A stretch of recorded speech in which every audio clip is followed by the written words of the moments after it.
Assalamualaikum warahmatullahi wabarakatuh. Hai teman-teman, gimana kabar kalian? Semoga sehat selalu ya. Ya, kita akan membahas tentang teori perkembangan kognitif menurut pandangan Vygotsky.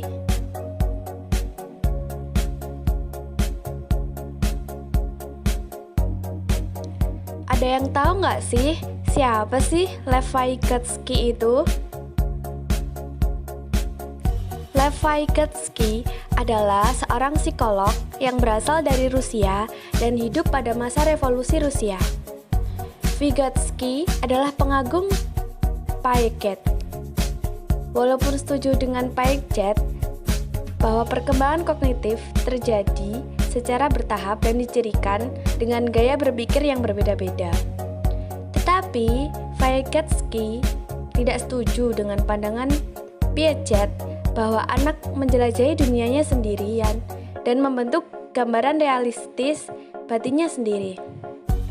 Vygotsky menekankan bagaimana proses-proses perkembangan mental seperti ingatan, perhatian, dan penalaran melibatkan pembelajaran menggunakan temuan-temuan masyarakat seperti bahasa, sistem matematika, dan alat-alat ingatan. Perkembangan kognitif terjadi pada saat individu berhadapan dengan pengalaman baru dan menantang, serta ketika mereka berusaha untuk memecahkan masalah yang dimunculkan.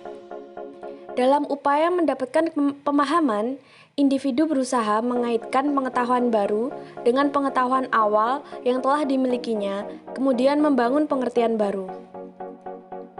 Inti dari teori Vygotsky adalah menekankan interaksi antara aspek internal dan eksternal dari pembelajaran dan penekanannya pada lingkungan sosial pembelajaran.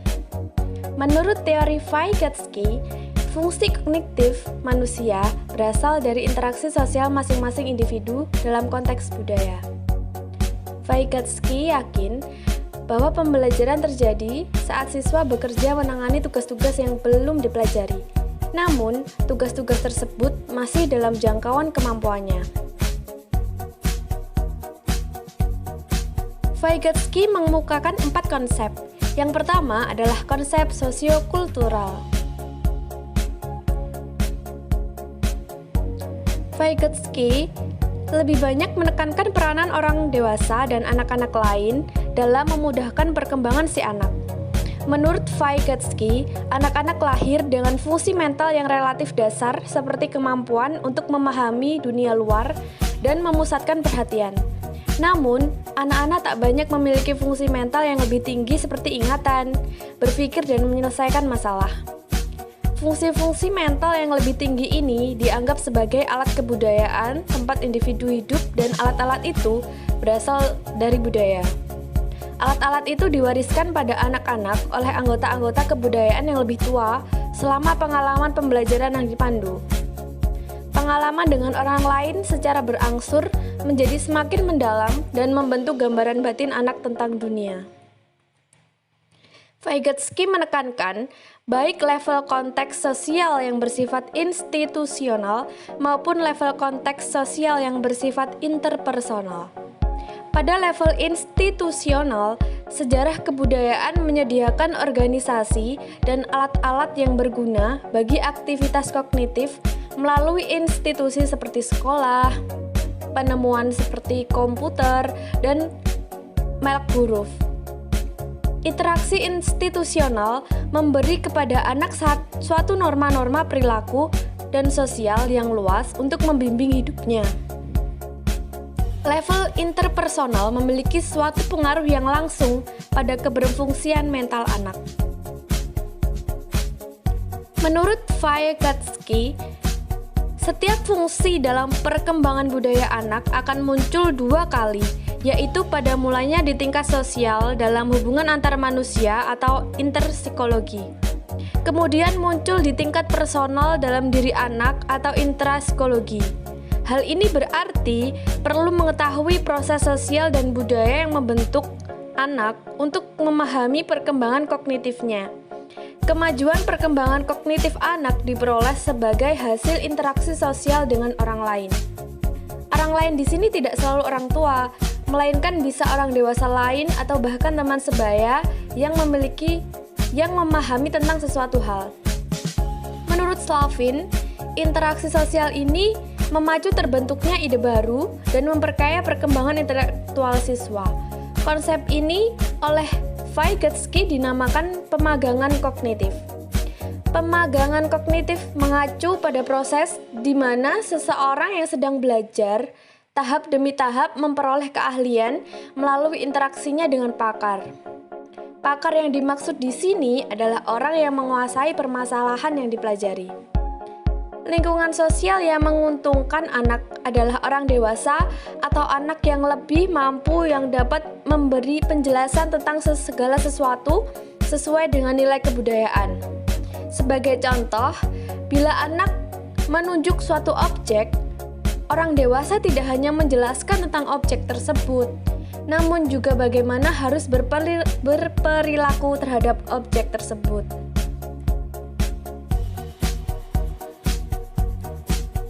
Vygotsky membedakan proses mental menjadi dua.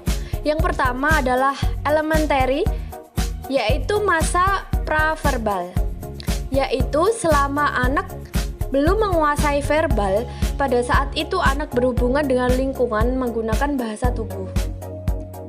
Dan yang kedua adalah higher, masa setelah anak dapat berbicara. Pada masa ini, anak akan berhubungan dengan lingkungan secara verbal. Yang kedua adalah konsep zona perkembangan proksimal. ZPD, Zone of Proximal Development. Vygotsky juga mengemukakan konsepnya tentang zona perkembangan proksimal. Menurutnya, perkembangan kemampuan seseorang dapat dibedakan ke dalam dua tingkat, yaitu tingkat perkembangan aktual dan tingkat perkembangan potensial. Tingkat perkembangan aktual tampak dari kemampuan seseorang untuk menyelesaikan tugas-tugas atau memecahkan berbagai masalah secara mandiri. Ini disebut juga sebagai kemampuan instrumental. Sedangkan tingkat perkembangan potensial tampak dari kemampuan seseorang untuk menyelesaikan tugas-tugas dan memecahkan masalah ketika di bawah bimbingan orang dewasa atau ketika berkolaborasi dengan teman sebaya yang lebih kompeten. Ini disebut sebagai kemampuan intermental. Nah, jarak antara keduanya, yaitu tingkat perkembangan aktual dan tingkat perkembangan potensial itu disebut zona perkembangan proksimal. Vygotsky menciptakan konsep ZPD sebagai cara psikolog untuk pendidik untuk memikirkan pengembangan anak-anak dan bagaimana mereka belajar dan mengembangkan kemampuan pemecahan masalah diperlukan untuk melaksanakan bidang tugas kaitannya dengan pengembangan. Jika ZPD dipahami dalam pendidikan, yaitu jika sebuah masalah dapat diselesaikan secara mandiri atau maksudnya tanpa bantuan orang lain atau guru oleh siswa, maka siswa tersebut telah berada pada taraf kemampuan aktualnya. Tetapi, jika masalah tersebut baru dapat diselesaikan oleh siswa dengan bantuan orang lain yang lebih memahami masalah, maka siswa tersebut telah berada pada taraf kemampuan potensialnya. Jika guru mengajukan masalah untuk dipecahkan oleh siswa, sebaiknya masalah itu berada di antara taraf kemampuan aktual dan taraf kemampuan potensial, atau masalah berada pada daerah jangkauan kognitif siswa. Demikian juga dalam pembelajaran matematika, yang memiliki sifat hierarki dalam suatu struktur tertentu. Misalkan siswa akan mempelajari materi P untuk pertama kalinya. Jika siswa telah menguasai dengan baik materi prasyarat untuk mempelajari materi P, maka siswa telah berada pada taraf kemampuan aktualnya. Jika siswa menguasai secara tuntas materi P setelah mengikuti proses pembelajaran, maka siswa berada pada tingkat kemampuan potensialnya.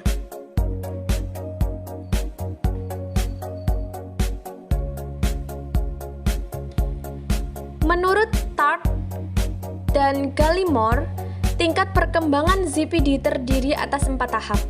Tahap pertama adalah more dependence to other stage. Tahapan di mana kinerja anak mendapat banyak bantuan dari pihak lain, seperti teman-teman sebayanya, orang tua, guru, masyarakat, ahli, dan lain-lain. Dari sinilah muncul model pembelajaran kooperatif atau kolaboratif dalam mengembangkan kognisi anak secara konstruktif.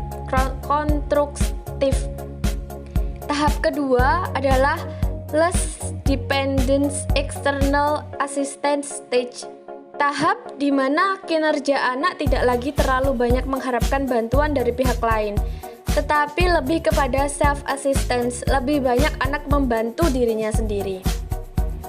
Kemudian tahap ketiga adalah internalization and automatization stage.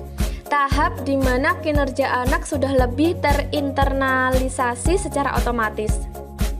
Kesadaran akan pentingnya pengembangan diri dapat muncul dengan sendirinya tanpa paksaan dan arahan yang lebih besar dari pihak lain. Walaupun demikian, anak pada tahap ini belum mencapai kematangan yang sesungguhnya dan mencari identitas diri dalam upaya mencapai kapasitas diri yang matang. Dan tahap yang keempat adalah the automatization stage. Tahap di mana kinerja anak mampu mengeluarkan perasaan dari kalbu, jiwa, dan emosinya yang dilakukan secara berulang-ulang, bolak-balik, recursion. Pada tahap ini, keluarlah apa yang disebut dengan the automatization sebagai puncak dari kinerja sesungguhnya. Selanjutnya, yang ketiga adalah konsep scaffolding, di mana pada konsep ini menekankan dukungan tahap demi tahap untuk belajar dan pemecahan masalah sebagai suatu hal penting dalam pemikiran konstruktivitas modern. Vygotsky menuliskan bahwa scaffolding merupakan bentuk bantuan yang tepat waktu yang juga harus ditarik tepat waktu ketika interaksi belajar sedang terjadi saat anak-anak mengerjakan puzzle, membangun miniatur bangunan, mencocokkan gambar, dan tugas-tugas pelajaran lainnya.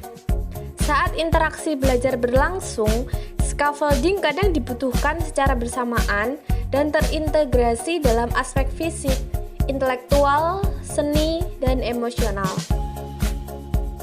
Dialog adalah sebuah alat scaffolding yang penting dalam zona perkembangan proksimal. Dalam pandangan Vygotsky, anak-anak memiliki konsep-konsep yang kaya, tetapi tidak sistematis, tidak terorganisasi, dan spontan. Dalam sebuah dialog, konsep tersebut bertemu dengan konsep pembimbing yang lebih sistematis, logis, dan rasional. Hasilnya, konsep anak menjadi lebih sistematis, logis, dan rasional. Sebagai contoh, sebuah dialog mungkin berlangsung antara guru dan anak ketika guru menggunakan scaffolding untuk membantu anak memahami sebuah konsep seperti transportasi. Mengajukan pertanyaan-pertanyaan yang mendalam adalah sebuah cara yang sangat baik untuk menunjang pembelajaran siswa dan membantu mereka mengembangkan keterampilan berpikir yang lebih rumit. Kemudian konsep yang keempat adalah konsep bahasa dan pikiran. Penggunaan dialog sebagai alat scaffolding hanyalah satu contoh dari peran penting bahasa dalam perkembangan anak. Menurut Vygotsky, anak-anak menggunakan percakapan tidak hanya untuk komunikasi sosial, tetapi juga untuk membantu mereka memecahkan tugas. Vygotsky lebih percaya bahwa anak-anak menggunakan bahasa untuk merencanakan, membimbing, dan membantu perilaku mereka. Penggunaan bahasa untuk pengaturan diri ini dinamakan private speech. Sebagai contoh, anak-anak kecil berbicara keras-keras kepada diri mereka sendiri mengenai hal-hal seperti mainan mereka dan tugas-tugas yang sedang berusaha mereka selesaikan.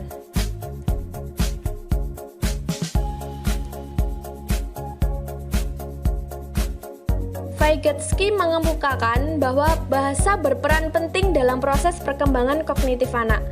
Menurutnya pula, ada hubungan yang jelas antara perkembangan bahasa dan perkembangan kognitif. Ia menyatakan bahwa ada 3 tahap perkembangan bahasa. Yang pertama adalah tahap social speech pada usia 0 sampai 3 tahun. Bicara biasanya dilakukan untuk mengontrol tingkah laku dan untuk mengekspresikan pemikiran sederhana seperti emosi. Dan yang kedua adalah tahap egocentric speech. Pada usia 3 sampai 7 tahun, anak-anak lebih sering berbicara dengan diri mereka sendiri. Mereka membicarakan apa yang mereka lakukan dan mengapa mereka melakukannya.